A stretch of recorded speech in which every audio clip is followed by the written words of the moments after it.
काय करते ग? काही नाही. भरून कुठे चालली? कुठं नाही अगं, असंच भरली. असेच कस काय भरले? आणि बॅग घेऊन कोण नाही आली एवढ्या रात्री तू? कुठं नाही चालले, असंच भरले. अगं असंच कसं कोणी बॅग भरतं? कुठं चालली एवढ्या रात्री? आई चालले मी पळून बाई. काय? हा चालले, आणि आता मला थांबू नको, मी चालले पळून? एवढ्या रात्री? ओ अगं भावाने, तुझ्या जीवाला काही लाज बीज? अरे देवा! ए श्याम्या, श्याम्या! आई मला सोडून अरे कुठं पडला? ए बोला श्याम्या, अरे लवकर ये रे, मी माझं वाटोळ झालं रे, वाटोळ झालं सारं. अरे काय झोपा काढून राहिला? ही भवानी पाय ना काय करू राहिली? बॅग घेऊन चालली ना पळून. अरे राम राम देवा, कुठे चालली? हे दिवस पाहिजे पहिले मला उचलला. अगं तू थोडं शांत बैस ना, लोक ऐकते ना सगळे, कळते तुला? अरे काय लोक ऐकतील? भवानी पाय ना, माझं नाक का पहिले अरे निघालं ना. तू सगळ्या गावाला बोलून आता दांगड करून बोलू सगळ्या गावाला, सगळ्या गावाला सांग मै पोरगी पळून चालली, मै पोरगी पळून चालली. तू म्हणतो शांत बैस ना, मी बोलतोय. चालली अरे थांब ना जरा, थांब ना, थांब म्हण ना तुला, ती बोलतो ना तुझ्याशी. इतकं दांगड करते तू, सगळ्या गावाला सांग कुठे चालली तू? हा दादा, माझं ना एका मुलावर प्रेम आहे आणि पळून जायचंय आम्हाला. देवा देवा देवा देवा, नका रे. ते लाज बीज तुझ्या जीवाला. मलाच नाही त्याच्या आमचा तर विचार कर ना बाया. लोकांना कळ ना. थांब ना जरा 2 मिनिटं, काय म्हणते ऐकून तर घेऊ तिचं. थांब जरा, शांत बस, शांत बस, शांत. तू पळून चालली? हा. आणि काय करतो तो मुलगा? हा, कॉलेजमध्ये आमच्या. कॉलेजमध्ये शिकतो म्हणजे अजून? हा. आणि त्याचे आई बाबा काय करते? ते टपरी त्यांची, पानटपरी. पानटपरी, बर. आता काय काय घेऊन चालली तू? काहीच नाही, कपडे फक्त.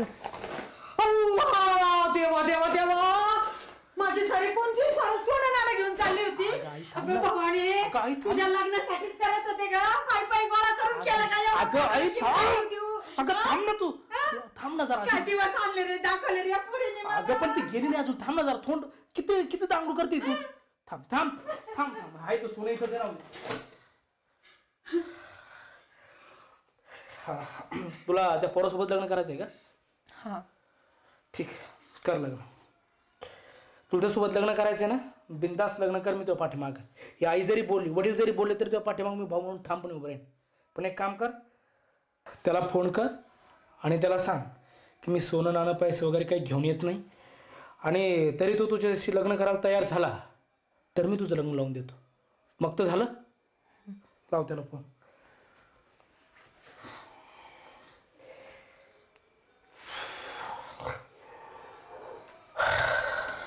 काय होतं, लागत नाही का? नाही, लावते.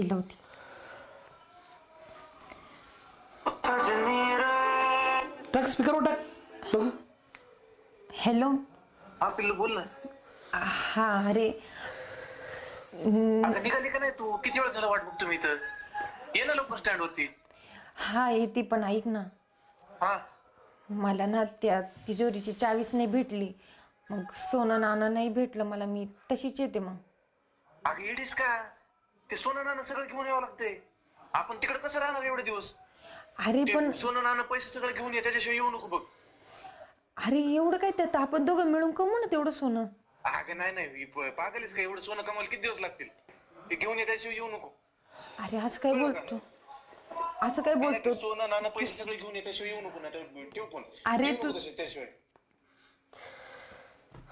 पिल्लू, आता काय झालं ग पिल्लू? थांब जरा, थोडं थांब. मला सांग, हा तुझ्यावर प्रेम नाही करीत, तुझ्या पैशावर, तुझ्या असल्या संपत्तीवर प्रेम करतोय. आणि अशा पोरासाठी तू आईला, मला, आपल्या वडिलाला सोडून चालली. अगं जर तू पळून गेली असती तर लोक काय म्हणले असते? आमच्या तोंडात शेण घातलं असतं लोकांनी. हा, 4 दिवसाच्या प्रेमासाठी तू ज्या आईनं लहानचं मोठं केलंय, ज्या वडिलांना आपलं लहानचं मोठं केलंय, त्यांना सोडून चालली होती. हा, अरे बाहेर निघणं मुश्किल झालं असतं आपलं, बाहेर निघणं. आता जर ही गोष्ट बाबांना कळली तर बाबा काय, बाबांना काय वाटत? अरे मरल रे बाप, मरल हायपत खाऊन. कारण आपल्यासाठी राबरा प्राप्त ते वावरात आणि तू 4 दिवसाच्या प्रेमासाठी घरातलं सोनं नाणं सगळं घेऊन चालली. त्याला तुझी गरज पण नाही, तर फक्त तू नाही तो सोनं पाहिजे. आणि अशा पोरासाठी तू एवढं मोठं धाडस करायला लागली. आणि जर गेली असते पळून तर काय झालं असतं पुढं? हा, त्याने तू सगळे पैसे घेतले असते, 4-5 दिवस तुला यूज केला असतं, नंतर सोडून दिला असतं. कोणाकडे गेली असते? तू तोंडाला असं आमच्याकडे आहे ना. हा, ती आईची बघ कशी हाल झाली. बरं झालं बाबा नाही घरात, नाही तर त्यांना अरे मेले असते रे ते, मेले असते. त्यांनी नसतं सहन केलं असं. हा अगं असं विचार नाही करायचा कधीच. आम्ही तुझं लग्न लावूनच देणार आहे ना. चांगला पोरगा पाहून, चांगलं घरदार कमवता चांगलं पाहून आम्ही तुझं लग्न लावूनच देणार आहे ना. तुझं शिकायचं वय चांगलं शिक, स्वतःच्या पायावर उभी राहा. तू तर स्वतःच्या पायावर उभी राहील ना, तुला जो मुलगा आवडल त्याच्याशी मी लग्न लावून दे. आई बाबा विरोधात जाऊन मी तुझं लग्न लावून दे. आता प्लीज त्या पोराचा नाल सोडून दे. तू तुझ्यावर प्रेम नाही करीत, तुझ्या संपत्तीवर प्रेम करतोय. चुकलं दादा माझं. मी त्याच्यावर विश्वास ठेवला. मला वाटलं तो खरंच माझ्यावर प्रेम करत असं, आणि मी त्याच्यासाठी मी तुम्हाला सोडायला तयार होते. पण मला नव्हतं माहिती की तो माझ्या पैशावर प्रेम करतो. मी आता इथून पुढे ना ह्या गोष्टीच्या नादीच नाही लागणार. आपलं शिक्षण भलं आणि आपण भलं. खरंच लय मोठी चूक झाली दादा, मला माफ कर. अगं तुला कळलं ना, हे महत्वाचं. आई चुकलं माझं, मला माफ कर. आणि पाय हे आपल्यातच ठेव, बाबाला सांगू नको बरं का. ठेवी बॅग आत ठेव, सोना ठेव. आता असं करू नको. अगं तू शिकावा, सवरावा, मोठी व्हावा, चांगली नोकरी करावा असं स्वप्न पाहिलं होतं आम्ही. हा, यासाठी तुला आम्ही शाळा कॉलेजला पाठवलं. पुन्हा असं विचार करू नको बाई. नाही करणार आई.